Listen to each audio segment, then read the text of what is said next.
जय हिंद दोस्तों। बताइए दोस्तों, आप सभी का फिर से एक नई वीडियो पर स्वागत है। चलिए दोस्तों, आज हम आप लोगों को बताएंगे साइंस का वायरल पेपर। और दोस्तों, आप भी क्लास 10th में हैं और 15 फरवरी को साइंस का एग्जाम देने के लिए देने वाले हैं, तो निश्चित रूप से ये वीडियो देखकर जाइएगा। ये साइंस का वायरल क्वेश्चन है और वायरल पेपर है। दोस्तों, ये क्वेश्चन और पेपर वही है जो आपको 15 फरवरी को देखने को मिलेगा। और दोस्तों, अभी तक जो स्टूडेंट साइंस में ऑब्जेक्टिव पूरा कंप्लीट नहीं किए हैं, तो आ जाइए, ये पूरा वायरल पेपर करके जाइए। 100% आपको बोर्ड एग्जाम में लड़ेगा। अगर जो स्टूडेंट ये साइंस का पेपर देख के गया, उसका समझिए एग्जाम 100% 40 में 40 ऑब्जेक्टिव करके आएगा। तो जैसा कि आप लोग जानते हैं दोस्तों कि कुल प्रश्न जो है आपको रहेगा 110, ठीक है। टोटल प्रश्नों की संख्या 110 रहेगा और इसमें से आपको जो है समय 2 घंटा 45 मिनट का दिया जाएगा। और साथ ही साथ यहाँ पर टोटल पूर्णांक जो है 80 नंबर का होता है। और आप लोग जानते हैं, ठीक है दोस्तों, कहते हैं ना कि यही रात अंतिम और यही रात भारी। अगर जो रात इस रात जो पढ़ के जाएगा वही बोर्ड एग्जाम में छक्का मार के आएगा। तो चलिए दोस्तों, क्वेश्चन की ओर बढ़ते हैं। एक एक क्वेश्चन को पढ़ के जाना है और इस बार साइंस में तबाही मचा के आना है। तो आइए दोस्तों, क्वेश्चन की ओर बढ़ते हैं और 100% आप लोग ईमानदारी से पढ़ के जाइएगा, ठीक है। आइए दोस्तों, आपके सामने क्वेश्चन है। जैसा कि आप लोग जानते हैं कि खंड ओ यानी कि सेक्शन ए में आपका जो है वस्तुनिष्ठ यानी ऑब्जेक्टिव टाइप क्वेश्चन पूछा जाता है। 1 से 80 तक ऑब्जेक्टिव क्वेश्चन रहेगा और इसमें से केवल आप लोगों को 40 ऑब्जेक्टिव क्वेश्चन ही बनाना है, ठीक है। और ये भी आपको OMR शीट में भरना होता है। तो आइए दोस्तों, 40 ऑब्जेक्टिव क्वेश्चन कंप्लीट कर लीजिए। 15 फरवरी को इस बार देखिएगा कैसे झंडा लहरा कर आइएगा। आइए दोस्तों, जितना भी क्वेश्चन है अगर करके जाते हैं तो एक भी क्वेश्चन छोड़ के नहीं आइएगा। ये वायरल पेपर है, अंतिम मौका है, जरूर देख लें दोस्तों। पहला क्वेश्चन है कि धातु और धातु के ऑक्साइड होते हैं। तो अधातु के ऑक्साइड क्या होते हैं दोस्तों? तो आप सभी को याद रखना है, अम्लीय होते हैं। क्या होते हैं? अम्लीय होते हैं। दोस्तों, चैनल पर पहली बार आए हैं तो चैनल को सब्सक्राइब कर लीजिएगा। आने वाली सभी सब्जेक्ट का वायरल पेपर आप लोगों के पास पहुंचता रहेगा। तो अधातु के ऑक्साइड होते हैं, कैसे होते हैं? अम्लीय होते हैं, याद रखिएगा, ठीक है। Option number B. चलिए दोस्तों, आगे बढ़ेंगे क्वेश्चन नंबर 2 की ओर। क्वेश्चन नंबर 2 है दोस्तों, कार्बन है। कार्बन है दोस्तों, आप सभी को पता होता है कि कार्बन जो है हमारा अधातु होता है। क्या होता है? अधातु होता है। ऑप्शन नंबर बी याद करके जाइएगा, ठीक है। आइए अगला क्वेश्चन देखिएगा। क्वेश्चन नंबर 3 है आपके सामने। बोला गया है कि निम्न में से कौन सा असंतृप्त हाइड्रोकार्बन है?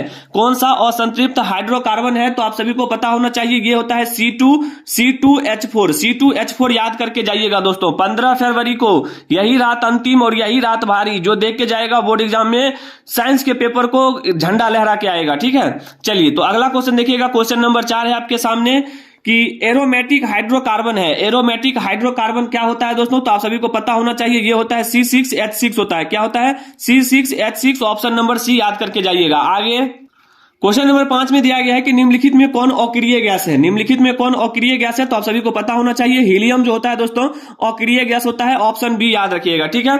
चलिए दोस्तों, अगला क्वेश्चन है आपके सामने कि निम्नलिखित में कौन उपधातु है? अगर आपको किसी भी क्वेश्चन का आंसर पता हो तो कमेंट बॉक्स में जरूर डाल के जाइएगा। निम्नांकित में कौन अधातु है? तो निम्नांकित में कौन अधातु होता है? तो आप सभी को पता है Sb। और Sb का जो है रासायनिक नाम क्या होता है? कमेंट बॉक्स में जरूर कमेंट करिएगा। तो उपधातु में आपको याद रखना है Sb हो जाएगा, ठीक है। चलिए अगला क्वेश्चन देखिएगा। Question number 7। क्वेश्चन नंबर 7 बोला गया है कि पौधों में शोषण होता है। पौधों में शोषण होता है दोस्तों किसके द्वारा? तो पत्तियों के द्वारा, याद रखिएगा। किसके द्वारा? पत्तियों के द्वारा। ऑप्शन नंबर बी आपका बिल्कुल राइट आंसर होगा, ठीक है। इस बार 15 फरवरी को जो स्टूडेंट अभी तक साइंस में ऑब्जेक्टिव नहीं देखे हैं, ये सारा ऑब्जेक्टिव देख के जाइएगा। वायरल पेपर है, देर ना हो जाए। ऐसा नहीं होना चाहिए कि एग्जाम में आप लोग सोचे कि काश देख कर आते और बनाते, ठीक है। इसलिए अभी देख लीजिए, समय है। चलिए, निम्न में स्वपोषी कौन है? निम्न में स्वपोषी कौन है? तो आप सभी को याद रखना है, हरे पौधे जो होते हैं वो स्वपोषी होते हैं। ऑप्शन नंबर ए याद रखिएगा। अगला क्वेश्चन देखिएगा। बोला है कि किस जीव में हीमोग्लोबिन नहीं होता है? तो आप सभी को याद रखना है, मक्खी में जो है हीमोग्लोबिन नहीं होता है। ऑप्शन नंबर ये बी याद रखिएगा। आगे क्वेश्चन नंबर 10 में बोला गया है कि हीमोग्लोबिन की कमी से कौन सा रोग होता है दोस्तों? तो आप सभी को पता होना चाहिए कि हीमोग्लोबिन की कमी से एनीमिया रोग होता है। ऑप्शन नंबर सी याद करके जाइएगा, ठीक है। चलिए अगला क्वेश्चन देखिएगा। बोला गया है कि मनुष्य के आहार नाल में अवशेषी अंग है। तो आप सभी को पता होना चाहिए, अपेंडिक्स जो होता है, अपेंडिक्स, ये मनुष्य के आहार नाल में अवशेषी अंग होता है। ऑप्शन बी याद करिएगा। आगे क्वेश्चन नंबर 12 है कि निम्नांकित में कौन ट्रिप्सन एंजाइम का कार्य है? कौन जो है ट्रिप्सन एंजाइम का कार्य है? तो आप सभी को याद रखना है, ये जो वसा का पाचन होता है, कार्बोहाइड्रेट का पाचन, प्रोटीन का पाचन, इनमें से सभी, ये तीनों हो जाएगा। ऑप्शन डी याद रखिएगा, ठीक है। आइए अगला क्वेश्चन देखिएगा। क्वेश्चन नंबर 13 है कि मुख गुहा में आहार का कौन सा भाग का पाचन होता है? तो आप सभी को पता होना चाहिए कार्बोहाइड्रेट का जो है पाचन होता है, ऑप्शन नंबर बी। ये बोर्ड के द्वारा चुरा कर लाया गया है दोस्तों, बोलना नहीं आप लोगों को, चुपके से देख लीजिए और 15 फरवरी को एक भी क्वेश्चन छोड़ के नहीं आना है, धो दीजिएगा पेपर को, ठीक है। चलिए अगला क्वेश्चन है कि ऑक्सीजन का वाहक कौन है? ऑक्सीजन का वाहक कौन है? तो आप सभी को पता होना चाहिए ऑक्सीजन का वाहक जो होता है आरबीसी होता है, ठीक है। और आरबीसी को क्या बोलते हैं? रेड ब्लड कॉर्पोरेशन, ठीक है। यानी कि ये रेड ब्लड का मतलब हो गया कि लाल रक्त कणिकाएं, यानी कि आरबीसी होता है, ठीक है। ऑप्शन नंबर सी याद रखिएगा। आगे बढ़ेंगे, क्वेश्चन नंबर 15 है कि रक्त में शर्करा का स्तर नियंत्रित करता है, तो कौन नियंत्रित करता है? तो आप सभी को पता होना चाहिए इंसुलिन जो है वो रक्त में शर्करा का नियंत्रण करता है, ठीक है। आइए अगला क्वेश्चन देखिएगा, क्वेश्चन नंबर 16 है कि मानव शरीर में सबसे लंबी कोशिका कौन है? मानव शरीर में सबसे लंबी कोशिका कौन है? तो आप सभी को याद रखना है तंत्रिका कोशिका जो होता है मानव शरीर में सबसे लंबी कोशिका होता है, ऑप्शन सी। आगे क्वेश्चन नंबर 17 में बोला गया है कि निम्न में कौन सा पदार्थ लेंस के लिए प्रयुक्त नहीं किया जा सकता है? तो आप सभी को पता है पीतल जो होता है हमारा, पीतल ये लेंस में प्रयुक्त नहीं किया जा सकता है, ठीक है। तो ऑप्शन नंबर सी आपका बिल्कुल राइट आंसर होगा, ऑप्शन नंबर सी याद रखिएगा। अगला क्वेश्चन देखिएगा, क्वेश्चन नंबर 18 है कि निम्नलिखित में कौन संख्या प्रकाश के अपवर्तन के लिए सही है? तो आप सभी को पता होना चाहिए कि प्रकाश के अपवर्तन और परावर्तन के 2 नियम होते हैं, ऑप्शन ए याद रखिएगा। आगे बढ़ेंगे, क्वेश्चन नंबर 19 में बोला गया है कि किसी वस्तु का प्रतिबिंब आंख के जिस भाग पर बनता है वह है, तो आप सभी को पता होना चाहिए वो हमारा रेटिना होता है जिस पर जो है आंख का प्रतिबिंब बनता है, ऑप्शन नंबर बी याद रखिएगा। चलिए अगला क्वेश्चन देखिएगा, बोला है किसी माध्यम के अपवर्तनांक म्यू का मान होता है, तो आप सभी जानते हैं कि म्यू का मान जो होता है वो क्या होता है?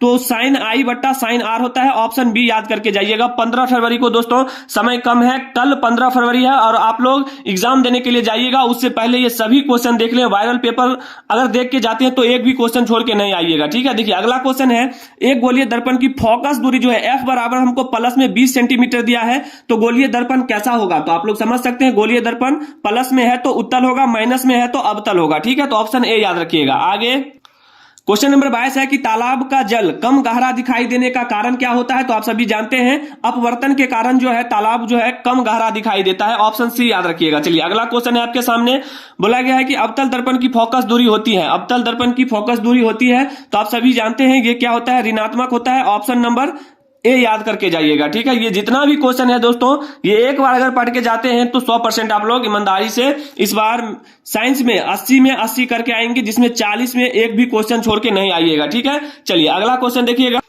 क्वेश्चन नंबर 24 बोला गया है कि किसी अवतल दर्पण की फोकस दूरी एफ और उसकी वक्रता त्रिज्या आर है, तो निम्नांकित में कौन संबंध सही है?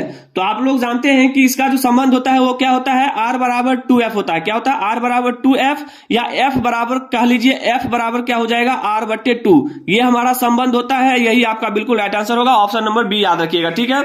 चलिए अगला क्वेश्चन देखिएगा, बोला है न्यूक्लियस शब्द किनके द्वारा दी गई? तो आप लोग जानते हैं ये जो है रॉबर्ट ब्राउन के द्वारा दिया गया है, ऑप्शन नंबर ये ए याद करके जाइएगा। अगला क्वेश्चन देखिएगा, क्वेश्चन नंबर 26 है कि पौधे में भोजन किस रूप में जमा होता है? पौधे में भोजन किस रूप में जमा होता है? तो आप सभी जानते हैं स्टार्च के रूप में जमा होता है, ऑप्शन नंबर सी याद करके जाइएगा, ठीक है। चलिए अगला क्वेश्चन देखिएगा, क्वेश्चन नंबर 27 है कि प्रसिद्ध पुस्तक द माइक्रोग्राफिया किनके द्वारा लिखी गई थी? तो आप सभी को याद रखना है रॉबर्ट हुक के द्वारा लिखा गया था, ठीक है, ऑप्शन नंबर डी याद रखिएगा। आगे बढ़ेंगे, क्वेश्चन नंबर 28 में बोला गया है कि पौधों और पशुओं की कोशिकाओं का वैज्ञानिक अध्ययन क्या कहलाता है? तो आप लोग जानते हैं ये कहलाता है कोशिका विज्ञान। क्या कहलाता है? कोशिका विज्ञान, ऑप्शन नंबर बी आपका बिल्कुल राइट आंसर होगा। देखिए अगला क्वेश्चन देखिएगा, क्वेश्चन नंबर 29 बोला गया है कि मानव हृदय घिरा हुआ है, मानव हृदय घिरा हुआ है किसमें? पेरिकार्डियम से। किससे? पेरिकार्डियम से, ऑप्शन नंबर ए याद रखिएगा। चलिए आगे बढ़ते हैं, क्वेश्चन नंबर 30 है आपके सामने कि बीजांड की और पराग नलिका की वृद्धि का कारण क्या होता है दोस्तों? तो आप लोग जानते हैं ये होता है केमोट्रॉपिज्म। क्या होता है? केमोट्रॉपिज्म, केमोट्रॉपिज्म, ऑप्शन नंबर बी याद रखिएगा, ठीक है। चलिए अगला क्वेश्चन देखिएगा, क्वेश्चन नंबर 31 है आपके सामने, बोला गया है मनुष्य में श्वेत रक्त कोशिकाओं की जीवन अवधि कितनी होती है? तो आप सभी को पता होना चाहिए 12 से 120 दिन होता है, 12 से 120 दिन, ऑप्शन नंबर ए याद रखिएगा, ठीक है। चलिए अगला क्वेश्चन देखिएगा, क्वेश्चन नंबर 32 है आपके सामने, बोला गया है कि पित्त रस कहां से स्रावित होता है? तो आप लोग जानते हैं ये यकृत से स्रावित होता है, ऑप्शन ए टिक करके आइएगा। आगे बढ़ेंगे, क्वेश्चन नंबर 33 है कि एक घोल नीले लिटमस पत्र को लाल कर देता है, घोल का पीएच क्या हो सकता है? तो आप सभी जानते हैं घोल का पीएच 2 होगा तो ही लिटमस पत्र को लाल कर देगा, ठीक है, ऑप्शन ए याद करके जाइएगा। अगला क्वेश्चन देखिएगा, बेंजीन का अणुसूत्र काफी इंपोर्टेंट है। बेंजीन का अणुसूत्र क्या होता है दोस्तों? तो आप लोग जानते हैं ये होता है C6H6, C6H6, option number C याद रखिएगा। आइए आगे बढ़ेंगे, 35 नंबर क्वेश्चन में बोला गया है कि एथिल अल्कोहल का आईयूपीएसी नाम क्या है। एथिल अल्कोहल का आईयूपीएसी नाम क्या होता है, तो आप सभी जानते हैं ये होता है हमारा एथेनॉल। क्या होता है? एथेनॉल। ऑप्शन नंबर बी याद रखिएगा। दोस्तों उम्मीद करेंगे कि 1 से लेकर 35 तक क्वेश्चन आप लोग कंप्लीट समझ गए होंगे। अगर आप भी 15 फरवरी को साइंस का एग्जाम देने के लिए जाइएगा तो ये जितना भी साइंस का वायरल पेपर है, ये वायरल पेपर एक बार जरूर देख के जाइएगा। जितना भी क्वेश्चन बताए हैं 100% ये लड़ेगा इस बार, और इस बार आप लोग साइंस में 95 जरूर करके आइएगा। जो स्टूडेंट कमजोर हैं, अभी तक साइंस में एक भी ऑब्जेक्टिव क्वेश्चन नहीं देखे हैं, तो सारा ऑब्जेक्टिव देख लीजिए। सोए बैठे बैठे घूमते घूमते, लेकिन देखकर ही जाइएगा। उम्मीद करेंगे आप लोग देख लिए होंगे, और इस बार जो है 15 फरवरी को झंडा लहरा के आना है साइंस के पेपर में। ठीक है दोस्तों, तो इसका जो भी शेष क्वेश्चन बच गया है अगले वीडियो में दे देंगे। चैनल पर पहली बार आए हैं तो चैनल को सब्सक्राइब कर लें, ताकि आने वाले सभी सब्जेक्ट का वायरल पेपर आप लोगों के पास पहुंचता रहे। मिलेंगे दोस्तों अगले वीडियो में, तब तक के लिए जय हिंद, जय भारत, वंदे मातरम।